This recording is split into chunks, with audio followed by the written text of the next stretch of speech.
সৌরভ রিয়েলটেকে আপনাদের স্বাগত। আমি আপনাদের বন্ধু সৌরভ।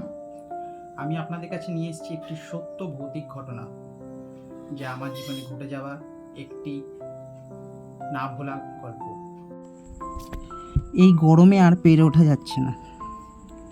পাখা চলছে তাও দেখছেন ঘেমে যাচ্ছি। উফ, কবে যে বৃষ্টি হবে কি জানি, প্রচণ্ড গরম। চলুন শুরু করা যাক। সময়টা শীতকাল। শীতকালে এমনিতেই জানেন, রাত্রির বেলা 10টা বাজলেই চারদিক খালি হয়ে যায়। আমাকে কাজের জন্য একদিন রাত্রিবেলা 10টার সময় আমাকে যেতে হয়েছিল একটি জায়গায়। সেখান থেকে ফিরতে ফিরতে আমার প্রায় 11টা 10 বেজে যায়। রীতিমতো হাওড়া লাস্ট লোকাল ছিল পাঁশকুড়া লোকাল। আপনারা সকলেই জানেন লাস্ট লোকাল থাকে। সেই লাস্ট লোকালটি সেদিনকে লেট ছিল, সেই কারণে আমি ট্রেনটি পেয়ে যাই। আমি ট্রেনটি ধরেছিলাম টিকিয়াপাড়া স্টেশন থেকে।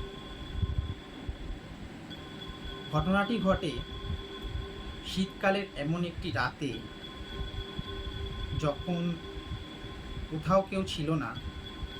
আমি সেই স্টেশনে পুরোপুরি একা, এবং ট্রেনটি ছিল পুরো খালি। রীতিমতো 11টা 40-এ ট্রেনটি এসে থামলো টিকিয়াপাড়া স্টেশনে। আমি নর্মালি ট্রেনটার মধ্যে উঠে পড়লাম। প্রথমে বুঝতে না পারলেও দেখলাম পুরো বগি খালি, কেউ নেই। গাটা ছমছম করছিল, ভয় ভয় লাগছিল। যাই হোক, সকলেরই হয়, ফাঁকা পুরো ট্রেনে কেউ নেই। পুরো ট্রেন খুঁজলে হয়তো 5-10 জন লোক পাওয়া যাবে, এর বেশি নয়। কারণ বুঝতেই পারছেন, শীতকালে রাত 11টা 40 মানে অনেক রাত।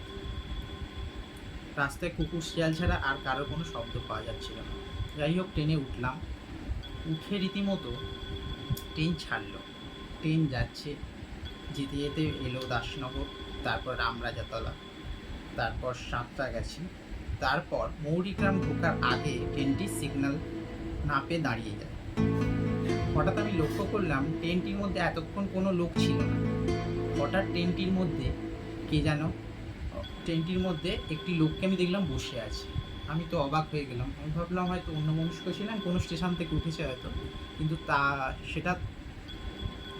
সেটাই প্রথমে ভাবছিলাম। কিন্তু ঘটনাটি ঘটে তখন, যখন দেখলাম লোকটি কিছুক্ষণ পরে, ট্রেনটি যখন চালু হয়, লোকটি গেট দিয়ে ঝাঁপ দিয়ে দিল।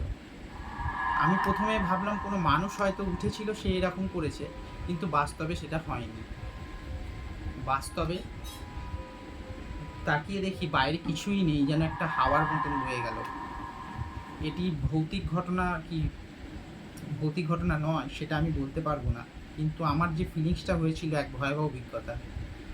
কারণ তারপরে আমার শরীর হিম হয়ে যায় এবং গায়ে কাঁটা দিতে থাকে।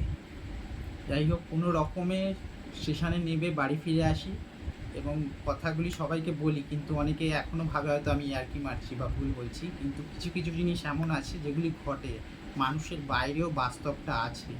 যারা মানে ভালো, যারা না মানে আর কি বলা যাবে। জানেন তো, কথায় আছে, বিশ্বাসে মিলায় বস্তু তর্কে বহু। যাই হোক, আজ এই পর্যন্তই। সকলে ভালো থাকবেন, সুস্থ থাকবেন। আর আমার গল্প যদি ভালো লেগে থাকে তাহলে লাইক, কমেন্ট এবং শেয়ার করবেন, এবং আমার ডেসক্রিপশন বক্সে দেওয়া ইমেল আইডিতে আমাকে গল্প লিখে পাঠাতে পারেন, যেটি আমি পরের এপিসোডে আপনাদের শোনাবো। আজ এই পর্যন্তই। নমস্কার।